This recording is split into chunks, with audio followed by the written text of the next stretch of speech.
Good morning guys. हम daily हजारों ऐसी चीजें यूज कर रहे हैं जिनमें किसी का ब्लड मिक्स है। सोचो, मैं भी पापी हूँ, आप लोग भी पापी है, इस दुनिया में हर कोई पापी है सिवाय नेचर के प्रिय जानवर। अब जो लेदर के बैग्स यूज करते हैं उनमें किस तरह एक एनिमल की जो बूट्स भी करते हैं, कुछ लोग बहुत सारे लेदर की चीजें यूज करते हैं, तो उनमें मिला होता है एक जानवर का स्किन।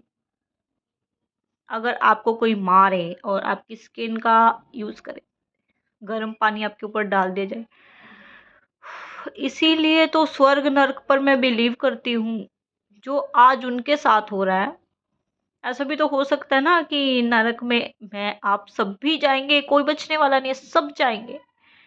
क्योंकि यार नेचर के सबसे प्रिय, जो नेचर के सबसे साथ रहते हैं, यानी कि जंगलों में जो जानवर रहते हैं, उनके साथ इतना ज्यादा अत्याचार कर रखा है, उनको पिंजरे में कैद कर रखा है, उनकी स्किन, उनके बॉडी के हर एक पार्ट को बेचा जा रहा है।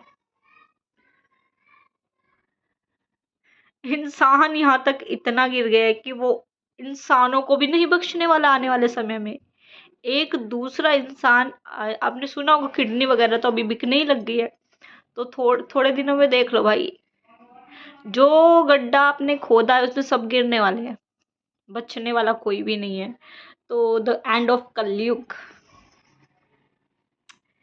कलयुग इसलिए बोला जाता है कलयुग को क्योंकि यहाँ पर मतलब खुद के जाल में खुद ही फंस जाता है, और सब चीजें होती हैं मन कंट्रोल में नहीं है, अपनी सुविधाओं की तरफ इतना ज्यादा ध्यान दिया जा रहा है। एक बात बताइए, पहले गैस नहीं होती थी, चूल्हों पर काम किया जाता था, तो इंसान के लिए आग का आविष्कार इतना पर्याप्त नहीं था कि वो कच्चे खाने को पका के खा रहा है। इतना उसके लिए पर्याप्त नहीं था कि उसने गैस का आविष्कार भी कर लिया, और सब उसी रेस में दौड़ रहे हैं। सबको गैस आ गया, एक घर में गैस आया तो दूसरा ले आया, तीसरा ले आया, सब उसी रेस में दौड़ रहे हैं, किसी ने इस चीज का विरोध नहीं किया स्टार्टिंग से। फिर किसी के घर में पंखा आया, फिर किसी के घर में कूलर आया, सब भी मतलब एक के घर में सुविधा आई, सब उस रेस में दौड़ने चले गए, गांव को छोड़ के शहरों में। सब उसी रेस का पार्ट है, हम तुम मैं, कोई नहीं बचने वाला है। अगर तुम नेचर के साथ खेलोगे तो नेचर तुम्हारे साथ खेलेगा, और किसी दिन इतना गंदा खेलेगा ना कि कोई नहीं बचने वाला है। तुम्हारे पास तो, इंसान के पास सिर्फ दिमाग है, इतनी ताकत नहीं है कि वो नेचर के प्रकोप को झेल पाएगा। इतनी विशाल शक्तियां हैं नेचर की।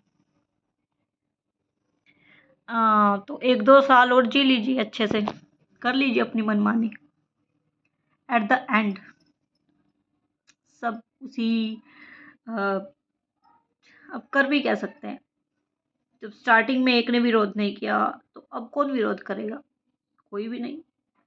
वो जो अपना गल्ला भरने के में लगे हुए हैं, पैसा कमाने में लगे हुए हैं, जिनके दिमाग में इतनी ज्यादा टेक्निक पैदा हो गई है, हमें लकड़ी बेचना है, हमें ये करना है, हमें वो करना है, चंद पैसों के लिए। इंसान को तो सिर्फ रोटी कपड़ा मकान ही चाहिए था ना। तो ये सुख सुविधाएं जो आप बटोर रहे हो, ये किस लिए? लास्ट में ये सब चीजें पैसे के लिए ही हो रही हैं। तो पैसे के पीछे इतना मत भागिए कि वो पैसा किसी दिन आपका ही गला घोट दे। जितना है संतुष्ट नहीं है इंसान, इंसान की संतुष्टि नहीं है, इसलिए ये सब कुछ हो रहा है। मुझे तो वही लग रहा है कि जो गेहूं के साथ गुण पिसता है, मतलब बुरे लोगों के साथ अच्छे लोग भी पिसेंगे। भुगतना तो पड़ेगा, अब क्या करें।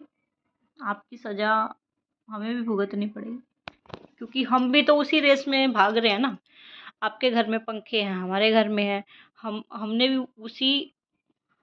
भी उसी दल को चुना, उसी दल के हम भी हिस्सा बन गए। इनोसेंट कोई नहीं है यहाँ पे, यहाँ पे सब एक ही थाली के चट्टे बट्टे हैं। तो खाइए पिए मौज उड़ाइए, जब तक प्रकृति का प्रकोप ना आपके लिए